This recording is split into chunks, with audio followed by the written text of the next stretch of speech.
And so many of you, even after all of these hours that we spend together on 1 or 2 or 3 or 4 or 5 or 10 or days, it doesn't matter how much time we spend together, what happens with so many of you is you come to the place where you feel all of this, and then you get bogged right back down in the thinking process.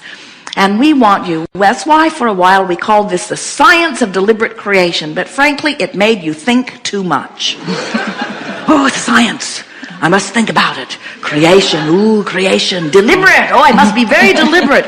I must think about that which I'm becoming. And we want to say to you, life just makes you do that. You can't not do that. Everybody does that. Even one-celled organisms do that.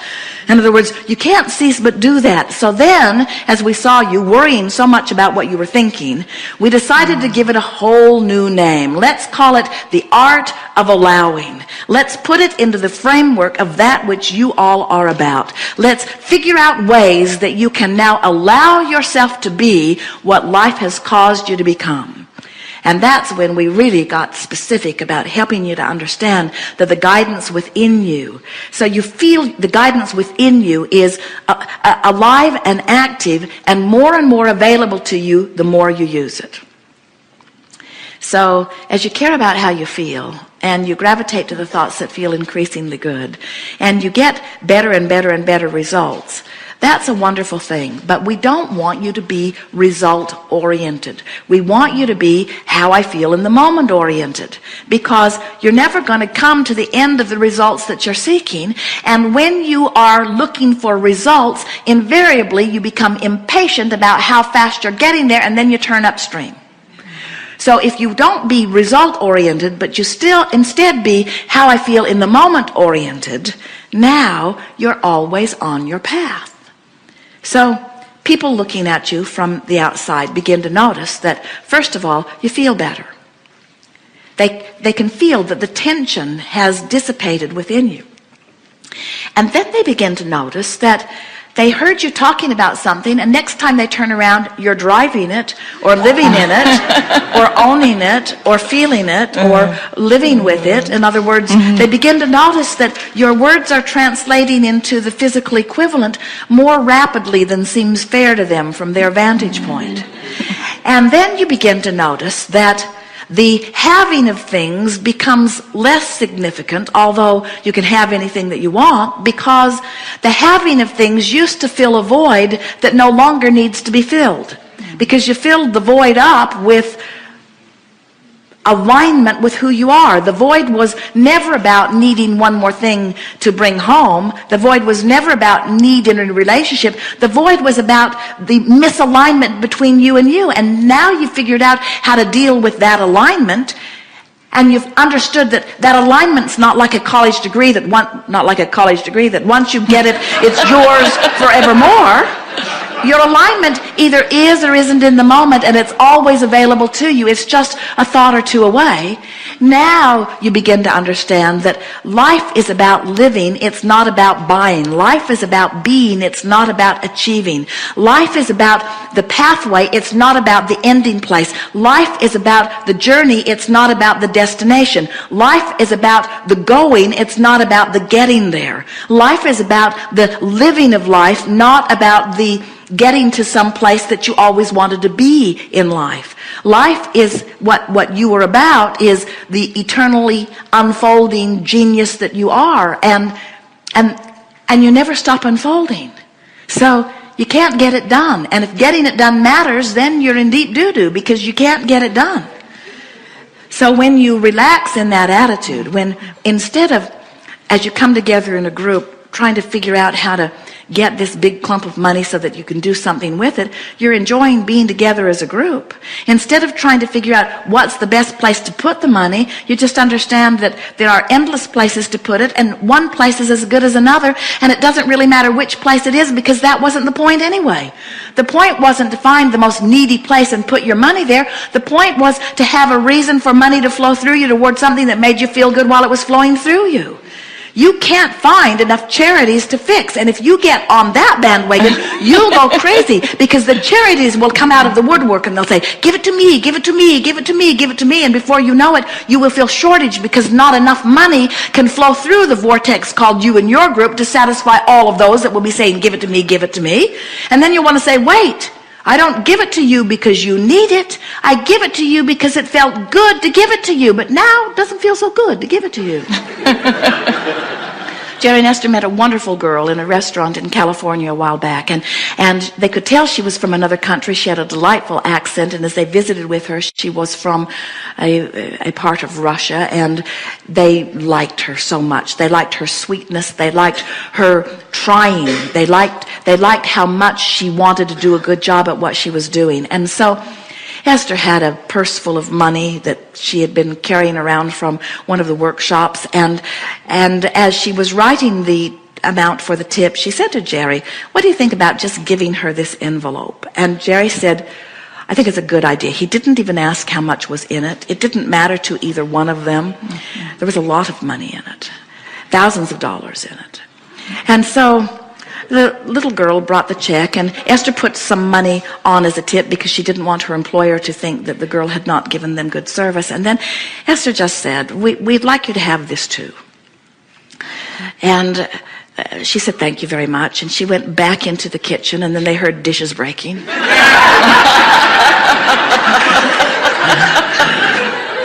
And she comes back to the table, and she is beside herself with appreciation. And then she begins to tell them how much she needed this money. And Esther said, "Well, in that case, give it back." Teasing. And Esther said, "We didn't give this money to you because you need money. We gave this money to you because you just inspired it from us. Your freshness, your aliveness, your happy with lifeness, your looking for where you're going, you just evoked it from us. We don't give it to you because you need it." And later they got an email, and it said, "I told my friend this morning that something wonderful was going to happen to me. I didn't know where or when or how or what. I just told my friend I could feel that something wonderful was going to happen to me." And so there that was in her vibration. And there Jerry and Esther are driving around with a purse full of money, trying to decide where they're going to have lunch. Now, they had not decided that they were going to go there for lunch. In fact, they were on their way someplace else for lunch, someplace that they always go, that they love to go, on the water. And as they came around the corner off the freeway entrance, Jerry said, "Oh, look, there's that place I've been wondering about. What do you think about going there for lunch?" And it was such an odd time of the day. There was not even a car in the parking lot. And Esther said, "It may not even be open." Esther was sort of wanting to continue the path that they were upon. And Jerry said, "I really want to see this place. Let's park and at least check it out." And so Esther said, "Well, I'll just drive up and you go in and see if there's anybody in there. And if there is, wave me in and I'll come." So Jerry went in. The door was open, and he waved Esther in, and she parked. And in they are. Can you feel how this girl and her alignment it was alignment, her place of expecting something good to happen to her. So the universe knows everything. The universe knows there she is expecting something wonderful to happen, and there is somebody who has the ability to make something wonderful happen, and everybody just gets the right cue at the right time in order to end up in the right place. In other words, don't you think that's a lovely path that you're living on? Don't you think it's a wonderful thing? And don't you understand that it isn't about the result? In other words, it isn't about making something happen. It's just getting in on the joy of the journey. There isn't anything more thrilling to Jerry and Esther than to play a game like that. But that's not a game they play every day. It's not a game they feel an inspiration to play every day. The universe cues you up, and when you are in alignment with who you are, then you get the benefit of those powerful rendezvous, which are the gift of the best of life. In other words, that's the way life is supposed to feel for you. You are creative beings all doing this dance together, all looking for ways to enhance one another's experience. And when you come into alignment with who you are, the universe, the soul of you, the God of you, the source of you, that knows not only who you are and how you feel, but who everyone else is at the party and how they feel, will cause an impulse within you that if you're tuned in, tapped in, turned on, is easy for you to follow, and off you go. But some of you say, but I'm not always tuned in, tapped in, turned on. I don't always know. I'm not always queued up. How do I know what I'm feeling? And we say, that's what your work is. Your work is to figure out what you're feeling, and from where you are, wherever it is, find the best feeling that you can. And when that is your mantra, and it's the only one you need, today I'm going to look for things to feel good about, and I'm going to do my best to feel as good as I can feel whenever I'm consciously aware that I'm feeling it all. In other words, I'm just going to feel as good as I can feel from where I am. As that is your eternal quest, what happens is you just feel a little better and feel a little better and feel a little better. You feel a little better about this. You feel a little better about this. You feel a little better about money. You feel a little better about your body. You feel a little better about your mate. You feel a little better about your president. You feel a little better about the weather. You feel a little better about your body. You feel a little better about money. You feel a little better about your president. You feel a little better. You feel a little better about this. You feel a little better about that. And before you know it, you feel a little better. You feel a little better. You feel a little better. You feel a little better. And you are no longer now needing to control things, because you can't control them anyway, and you feel better anyway.